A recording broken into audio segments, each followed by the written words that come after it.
this November we will come together and declare with one voice, as one people, we are moving forward. And you know what? On the other side of that glass ceiling is Kamala Harris raising her hand and taking the oath of office as our 47th President of the United States. I've made a lot of mistakes in my career, but I gave my best to you. For 50 years, like many of you, I've given my heart and soul to our nation. And I've been blessed a million times in return with the support of the American people.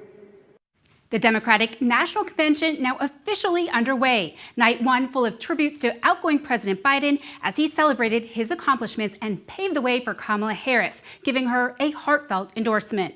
The nominee herself making a surprise appearance, briefly addressing the crowd and praising Biden for his leadership. Delegates also hearing from political heavyweights like former Secretary of State Hillary Clinton, who urged voters to help Harris break the highest glass ceiling and win November's election. Here to talk more about all of this, The Hill's national political reporter, Julia Manchester. Julia, thanks so much for joining us there from Chicago. It certainly seemed like a hero's welcome for Biden at the DNC. What are the biggest takeaways from last night? Yeah, good to see you, Margaret. Look, it was a very emotional address from President Biden. Emotional not only for him, but also for members of, the crowd cheering him on as he gave really, in a way, a concluding speech to his political career. Obviously, his political career isn't over yet, but, he is dropping out of this race. He is no longer the party's nominee. So this is definitely signifying an end of the chapter for the former president. His daughter, Ashley Biden, introduced him on stage. Biden came out, they embraced, there were some tears back and forth between the two, and then there was just this incredible standing ovation from the crowd, chants of "We love you, Joe," "Thank you, Joe," the president dabbing away tears and appearing very emotional at times. So certainly, a very significant speech for the former president and something that was emotional, I think, for everyone in attendance. A bittersweet moment for Biden. Now, it turned into quite a late night in Chicago with Biden's remarks running into the morning hours. How much did Biden reflect on his own legacy, Julia, and what did he say about why he decided to exit the race? Yeah, look, Biden reflected quite a bit on his legacy. This is really a major moment in his political career, which is, appears to be ending, at least as we know it. He talked about his career starting in the Senate as a 29-year-old senator, as he said, and his time serving in that chamber before becoming vice president, and obviously his presidency. He also talked about the accomplishments of the Biden-Harris administration, and I think that's key because that's really part of this bridge building between Biden and Harris as the Democratic nominee and the nominee of the party, really, with Biden and Harris essentially talking about the Build Back Better plan, the infrastructure legislation, talking about all of those accomplishments, and Biden very much setting Harris up to talk about that in her own right on Thursday. So definitely Biden giving a nod to his own legacy while looking ahead to the future. All right, speakers really zeroed in on Donald Trump. It no longer seems like the party is taking the approach many have borrowed from Michelle Obama, that is, when they go low, we go high. Can we expect more tough talk when it comes to Trump? And who is scheduled to speak tonight? Look, actually, Michelle Obama and Barack Obama are expected to speak tonight. Obviously, Michelle Obama, a bit of a hometown hero here in Chicago. But look, like you said, she had that very famous line in 2016. Look, I think you're going to see Democrats walking a very fine line in terms of this tough talk about Trump. Obviously, they want to attack Trump, but at the same time, they want to have a positive message. They want to have this joyful, optimistic campaign that you have seen really over the past month and that you saw actually going back to President Obama's 2008 run. So they don't want to necessarily get down in the mud with Trump, if you will. So, I think we got a bit of a taste of that last night when Hillary Clinton was addressing the audience. We heard crowds starting to cheer, "Lock him up," obviously a reference to Donald Trump. Obviously, Donald Trump's supporters have chanted, "Lock her up," in reference to Hillary Clinton at his rallies. But, what we've seen Democrats sort of do to address that kind of rhetoric is they acknowledge it, but they quickly move on because they don't want to lower themselves to, as they would say, to Donald Trump's level. Right. Congresswoman Alexandria Ocasio-Cortez also took the stage. In the past, AOC has really made a name for herself by taking on the Democratic establishment as a firebrand progressive. But overall, that really wasn't the approach she took last night. Julia, talk about her message. What exactly did she tell delegates? Yeah, look, I think AOC's message was very interesting. She was very fiery. She was very forceful, definitely got a lot of eyeballs. That's what this convention stage behind me is for. It's for these rising stars in the party and these stars in the party to really, put themselves out there, to get that message out there. And she certainly did that. I thought it was interesting because in her messaging, she really focused on the working and middle class and really trying to contrast the working and middle class with former President Trump and Republicans, essentially saying that former President Trump doesn't have the working and middle classes back. So that was really the gist of her messaging. And I think we can expect to see that going forward here in Chicago. Look, we are in the blue wall. We are in, a state, a region of the country where unions are a major, major influence. So a message like that could resonate with a lot of these blue collar union workers. Julia, outside of the arena, we know police are on high alert for possible heated protests. What's the latest with protesters there? How are activists impacting all that's going on? So in general, it's been relatively quiet. We do know that some protesters got over a fence yesterday, but there wasn't really a major incident. And in general, just being in the convention hall last night during the speeches, we haven't seen any hecklers to my knowledge. Everyone has been, very unified, very together. We do know that there are a number of Arab American, pro-Palestinian interest groups here who are meeting with reporters, meeting with delegates, meeting with various Democrats to get their message across. And I think that's seen as maybe more productive than the heckling that we see. I thought it was interesting last week, Margaret, when Kamala Harris was addressing a campaign rally, and there were some pro-Palestinian protesters that interrupted her. And she very much forcefully made her point. She acknowledged them, and then she used that famous line, "I'm speaking," and made her point. So I think it's going to be very difficult for a lot of protesters not only to scale security here, but also to interfere with the unity we're seeing. Even though there's a number of uncommitted delegates that are concerned about this issue of the Israel-Hamas war and how the U.S. responds to it, it does seem that for now everyone's putting on this show of unity and looking to sort of prepare to go up against Donald Trump. Like you said, lots of energy there in Chicago, the Hills. Julia Manchester, thank you. Thank you. A major moment in politics today and happening outside of Chicago. Vice President Kamala Harris holding a campaign rally in Milwaukee. It's her 7th trip to Wisconsin this year, 3rd since becoming the Democratic presidential nominee.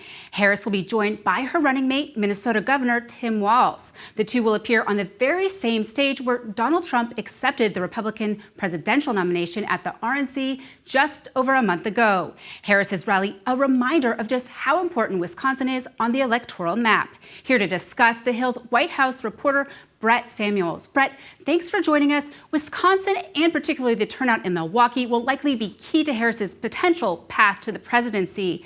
How strong of a position did Democrats have there? Yes, certainly, they're in a much stronger position than they were in just about a month ago when President Biden was still atop the ticket. And polls showed, sort of a best case scenario where that race was maybe a toss-up, maybe just separated by a couple points.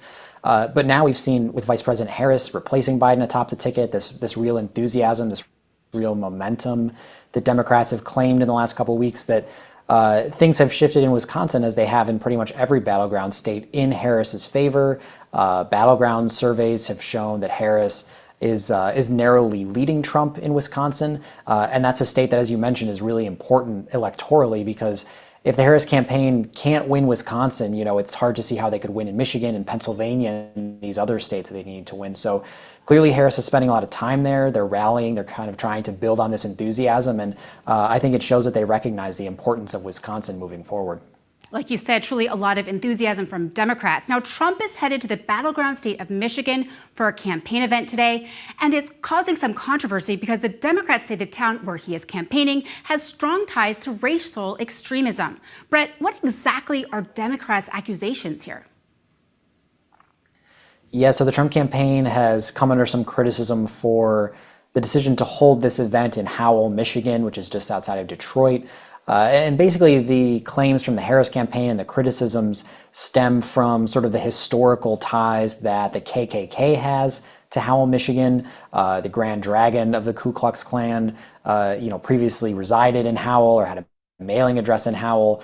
More recently, there was a white supremacist march of a small number of activists who were chanting anti-Semitic slogans in Howell. So the Harris campaign has spotlighted sort of the historical nature of white supremacy in this area to basically say that, whether Trump is choosing to intentionally hold his event there, calling on him to disavow these kinds of hateful rhetoric that we've seen in Howell, Michigan. Now, we should note that President Biden himself visited Howell during a stop to promote a Democratic spending bill in 2021. So he made the trip himself to that area. So, it's not completely unheard of that a politician would go to this part of Michigan, but certainly just kind of feeding into these concerns among Trump's critics that he's sort of giving voice to some of these more extreme fringe figures.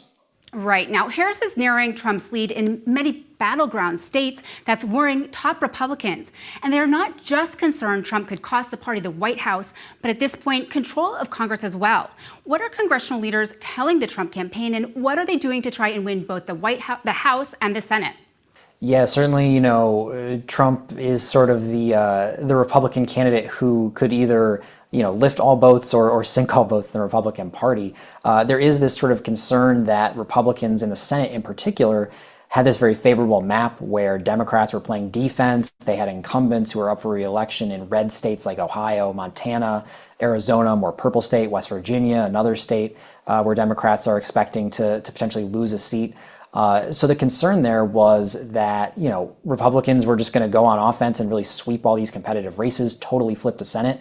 But now, as Trump sort of struggles to go on offense against Kamala Harris, as Harris sees her poll numbers rise, we're seeing instead, these Senate races really kind of become more competitive, and it's no longer a sure thing that Republicans will flip all those seats. So there is this concern that, as Trump struggles, the rest of the ticket will struggle, and they have about 3 months to kind of right the ship and figure this out.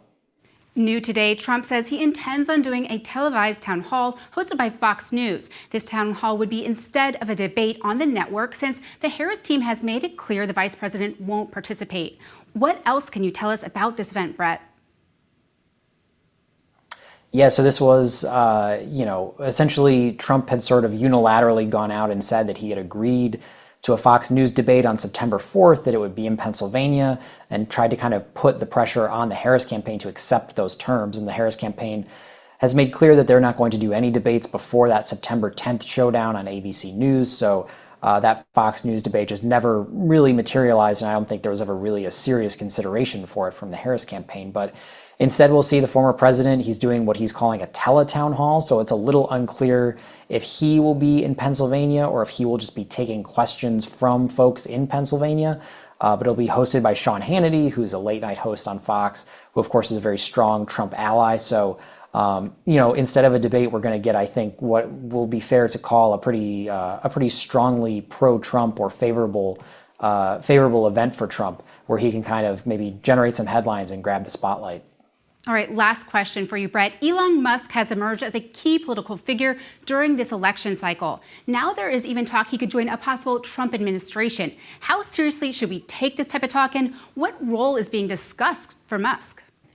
Yeah, so, this all kind of started during that conversation on X between Musk and Trump, where Musk was really pushing this idea of a government efficiency commission, something to sort of look at government spending and how essentially how they could cut back spending and more efficiently use taxpayer dollars, as Musk put it. And he signaled himself that he'd be willing to serve on such a commission. Now, Trump took it a little farther. In an interview this week, he said that he would consider Musk for a cabinet role potentially. He didn't specify which cabinet role, and it's sort of unclear, whether Elon Musk is interested in serving, as a commerce secretary, for example, or something along those lines. But But it's clear enough in the last couple of weeks, I think, that there is a real interest from Musk in potentially serving in some government role, and that Trump is open to that idea. So certainly can't rule it out that we might see Elon Musk serving in a Trump administration in some capacity. Once those two would be considered an odd couple, now their views seem kind of aligned here. Thank you, The Hill's Brett Samuels. That's today's Daily Debrief. I'm Margaret Chadbourn. Be sure to like, share, and subscribe to The Hill's YouTube channel. And come back here soon for the intersection between politics and policy.